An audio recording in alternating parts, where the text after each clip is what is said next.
போன எபிசோடுல பட்டப்படிப்பு முடிவுகள்ல கௌரி மாவட்ட அளவுல முதலிடம் பிடிக்கிறா. அதுக்காக மாவட்ட ஆட்சியர்கிட்ட விருதும் பாராட்டுகளும் பெறா. ஆனா பட்டணத்துல ஆடம்பரங்களுக்கு அடிமையான பிரியா தேர்வுல தோல்வி அடைஞ்சது மட்டும் இல்லாம தன்னோட அக்காவோட வெற்றிய கண்டும் பொறாமையில இருக்கா. அக்காவோட இருக்க உறவை துண்டிக்கிறா. ஆனா காலம் யாருக்காகவும் காத்திருக்கிறது இல்ல. அது காயங்களை மாத்தும், அகங்காரத்தை அடக்கும். விடாமுயற்சி கொண்டவர்களை மட்டும்தான் உச்சாணி கொம்புல ஏத்தி வைக்கும். தன்னோட தங்கச்சி விடுத்த சவாலையும் அவ காட்டின வெறுப்பையும் கௌரி தன்னோட வளர்ச்சிக்கு ஏனியா மாத்திக்கிட்டா. தன்னுடைய கடின உழைப்பை நம்பின கௌரி அவளுடைய வெற்றி பயணத்தை தொடர, நிழல்களை நம்பின பிரியாவோட வாழ்க்கை இருள நோக்கி போகுது. 3 வருஷத்துக்கு அப்புறம் டெல்லியில இருக்கிற மத்திய பொதுப்பணி ஆணைய அலுவலகத்துக்கு வெளியில கௌரி கையில தன்னோட சர்டிபிகேட்ஸ வச்சுட்டு நடந்து வர்றா. அவ கூடவே ராகுலும் இருக்கான். கௌரியோட முகத்துல எப்பவும் இல்லாத தன்னம்பிக்கையும் தேஜஸும் மின்னுது. கௌரி எதுக்காக இங்க வந்திருக்கா, அவ வாழ்க்கையில அடுத்து என்ன நடக்க போகுதுன்னு தொடர்ந்து பார்க்கலாம். கௌரி, இன்டர்வியூ பிரமாதமா பண்ணிட்ட. உன் ஆன்சர்ஸ் எல்லாம் கேட்டு அந்த போர்டு மெம்பர்ஸே ஆச்சரியப்பட்டாங்கன்னு சொல்றாங்க.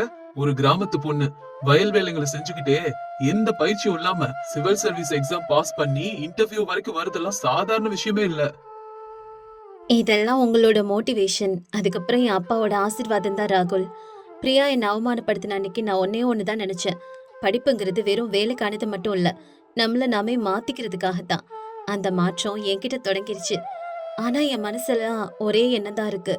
என் தங்கச்சி எங்க இருக்கிறா, எப்படி இருக்கிறா, அவளை பத்தி 3 வருஷமும் ஒரு தகவலும் இல்லையே. நான் அனுப்புற பணம் கூட அவளுக்கு போய் சேரல. அதான் கஷ்டமா இருக்கு. கௌரி, இதுல நீ கஷ்டப்படுறதுக்கு என்ன இருக்கு? அவளோட அகங்காரம் தான் அவளை நம்ம கிட்ட இருந்து பிரிச்சுச்சு. அவ சிட்டில எங்கோ மாடலிங் பண்ணிட்டு இருக்கதா கேள்விப்பட்டேன். அவ தப்பு செஞ்சா காலம் அதுக்கு பதில் சொல்லும். இப்ப நீ உன் விஷயங்கள்ல கவனம் செலுத்து. நீ நாளைக்கு கலெக்டரா வந்து நம்ம கிராமத்தோட கஷ்டங்கள் எல்லாம் தீர்க்கணும். அதே சமயம் சிட்டில ஒரு சின்ன ரூம்ல பிரியா இருக்கா. ஆனா அவகிட்ட முன்னால போல பளபளக்கிற உடை இல்ல. கண்கள் எல்லாம் குழி விழுந்து போயிருக்கு. பிரியா இப்ப விக்கின்னு ஒரு போட்டோகிராஃபர் கூட சண்டை போட்டு பேசிட்டு இருக்கா. இங்க பாரு பிரியா, உன்கிட்ட முன்னால இருந்த தேஜஸ் சுத்தமா இப்ப இல்ல. உன் முகத்துல அந்த பழைய கலையே இல்ல. இப்ப சினிமாவுக்கு எத்தனையோ புது பொண்ணுங்களும் வந்துட்டாங்க. உன்கிட்ட எந்த விதமான அட்ராக்ஷனும் இல்லையே. அதனாலதான் அந்த பெரிய ப்ரொடியூசர் கூட உன்னை வேணான்னு சொல்லிட்டாரு. உன்னால எங்களுக்கு எப்பவுமே நேரமும் பணமும் தான் பிரியா வேஸ்ட் ஆகுது. என்னால இதுக்கு மேல எதுவுமே பண்ண முடியாது பிரியா, புரிஞ்சுக்க. விக்கி, என்ன விக்கி இப்படி பேசிட்டு இருக்க? உனக்காகவும் இந்த ப்ராஜெக்டுக்காகவும் என் அக்கா ரத்தம் சிந்தி அனுப்பி வச்சு அந்த லட்சக்கணக்கான ரூபாய்களை நான் கொடுத்திருக்கேன். என் அப்பா ஞாபகமா இருந்த அந்த தங்க நகையும் உன்கிட்ட கொடுத்த. ஆனா இப்ப நீ என்ன நடு ரோட்ல விடுற விக்கி. உண்மையா சொல்றேன், இப்ப என்னால வயிறு நிறைய சாப்பிடறது கூட என்கிட்ட காசே இல்ல. இந்த நேரத்துல நீ இப்படி சொன்னா நான் என்ன பண்ணுவேன் விக்கி? ரொம்ப கஷ்டமா இருக்கு விக்கி. பிரியா, நீ ஒரு விஷயத்த புரிஞ்சுக்கவே மாட்டேங்கிற.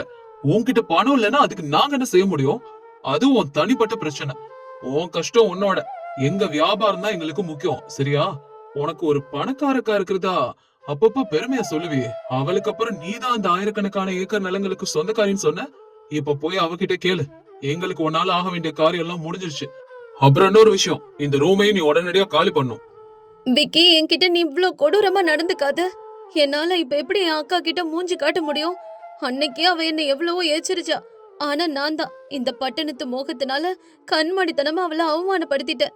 என்னோட ஃப்ரெண்ட்ஸ் எல்லாம் என்ன விட்டுட்டு போயிட்டாங்க. இந்த சிட்டில எனக்கு ஒண்ணு விட்டா யார் இருக்கா விக்கி?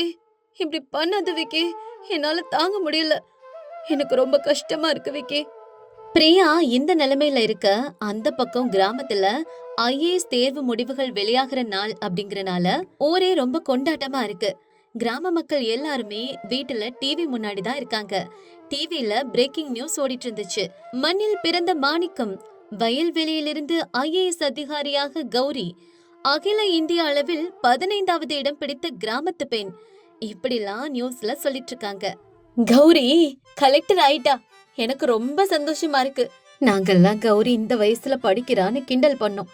இன்னைக்கு ஊருக்கே அவ பெருமை சேர்த்துட்டா. ரொம்ப சந்தோஷமா இருக்கு. ஆமாமா, எனக்கும் ரொம்ப சந்தோஷமா இருக்கு. ஒரு பிரின்சிபாலா நான் அவளுக்கு ஹெல்ப் பண்ணேன். ஆனா அவ இந்த அளவுக்கு படிச்சு எல்லாருக்கும் பெருமை வாங்கி கொடுத்துட்டா. நம்ம மாவட்டத்துக்கே கலெக்டரா வரப்போறா. அதிகாரப்பூர்வ உத்தரவும் வந்துருச்சுன்னு சொல்றாங்க. நம்ம கிராமம், நம்ம ஊரே பெருமைப்படுற நாள் இன்னைக்கு. ரொம்ப சந்தோஷம். அந்த ஊரே கௌரி நினைச்சு பெருமைப்பட்டு இருக்க நேரத்துல சீதா அம்மா மட்டும் உட்கார்ந்து அழுதுட்டு இருக்காங்க. அப்ப அங்க வர கௌரி அம்மாவை பார்த்துட்டு கால்ல விழுந்து ஆசீர்வாதம் வாங்குறா. அம்மா பாத்தியா, உன் மக கலெக்டர் ஆயிட்டம்மா. அப்பா இதெல்லாம் பாத்திருந்தா ரொம்ப சந்தோஷப்பட்டிருப்பாரு. அவரோட கனவை நான் நிறைவேத்திட்டேம்மா. கௌரி, என் தங்கமே, நீ கலெக்டர் ஆவன்னு நான் ஒரு நாளும் நினைச்சு கூட பார்க்கலம்மா. ஆனா கண்டிப்பா நீ ஒரு நாள் வாழ்க்கையில நல்ல நிலைமைக்கு வருவேன்னு எனக்கு தெரியும். உன் தங்கச்சி பிரியா எங்கம்மா? நீ கலெக்டர் ஆனதை பார்த்து சந்தோஷப்பட அவ நம்ம கூட இல்லையே. எனக்கு ரொம்ப கவலையா இருக்கு. அம்மா, நீங்க கவலைப்படாதீங்க. அவ எங்க இருந்தாலும் எந்த நிலைமையில இருந்தாலும் அவளை நான் தேடி பிடிப்பேன். இந்த ஆட்சியர் பதவி இப்ப அவளை தேட எனக்கு ஒரு அதிகாரத்தை கொடுத்திருக்கு. உன் சின்ன மகளை பத்திரமா கூட்டு வர வேண்டியது என்னோட பொறுப்புமா. நீ கவலையே படாதம்மா. இந்த பக்கம் பிரியா சிட்டில ஒரு ரோட்டோரத்துல உடல்நல குறைவுடனும் பசியுடனும் ஒரு மரத்தடி கீழே விழுந்து கிடக்குறா. அவ போட்டிருந்த விலையுயர்ந்த ஆடை இப்ப கிழிஞ்சு அழுக்கா இருக்குது. யாரோ போட்ட உணவை சாப்பிட்டுட்டு இருக்கா. அப்ப அங்க கௌரியோட கார் வந்து நிக்குது. கௌரி பிரியாவை பார்த்ததும் துடிச்சு போய் ஓடி போய் இப்படி பேசுறா. பிரியா, பிரியா, என்ன ஆயிடுச்சு உனக்கு? ஏன் இந்த நிலைமையில இருக்க? என்னடா ஆச்சு? அக்கா, நீயா? என்ன இப்படிப்பட்ட நிலைமையில பாக்காதக்கா. நான் ஒரு பெரிய பாவி. உன்னை வேலைக்காரின்னு எல்லாரும் முன்னாடி வச்சு அவமானப்படுத்தின. எனக்காக நீ கஷ்டப்பட்டு அனுப்பின பணத்தையும் ஆடம்பரங்களுக்கும் பார்ட்டிகளுக்கும் நான் செலவு பண்ண. இப்ப பாருக்கா, நான் நடு ரோட்ல வேலைக்காரிய விட கேவலமா அனாதை மாதிரி கிடக்குற. என்ன விட்டுடக்கா. என் பாவத்துக்கு தண்டனையா நான் இப்படியே இருந்துட்டு போறேக்கா. என்ன பிரியா இப்படி எல்லாம் பேசுற? நீ தெரியாம தப்பு செஞ்சுட்ட பிரியா. ஆனா நீ என்னைக்கா இருந்தாலும் என்னோட தங்கச்சிடி. உன் அகங்காரமும் ஆணவமும் தான் உன்னை இந்த நிலைமைக்கு கொண்டு வந்துருச்சு.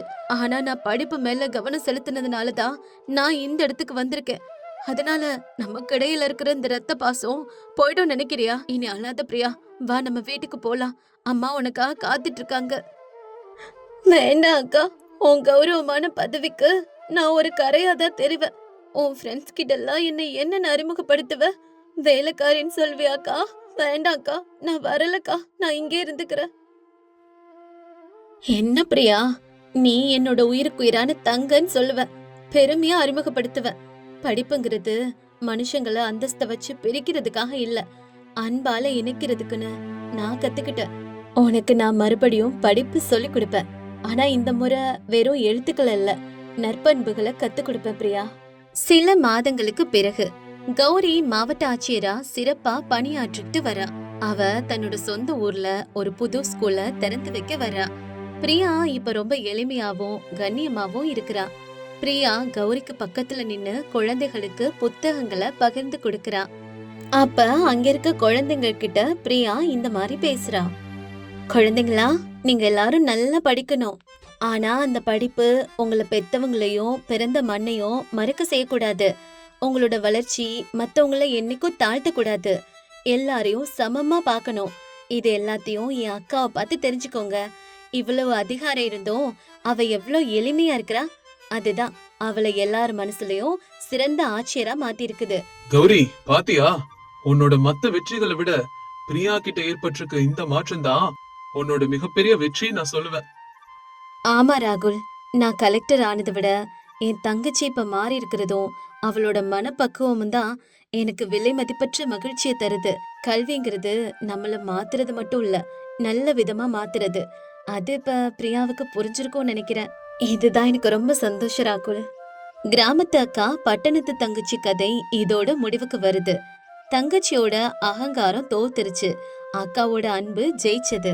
கல்விங்கிறது நம்ம அந்தஸ்த உயர்த்திக்கிறதுக்காக மட்டும் இல்ல, நற்பண்புகளை வளர்த்துக்கிறதுக்கும் எல்லாரையும் சமமா நடத்துறதுக்கும் மத்தவங்களோட முன்னேற்றத்துக்கு உதவி பண்றதுக்கும்னு இந்த கதை புரிய வச்சிருச்சு.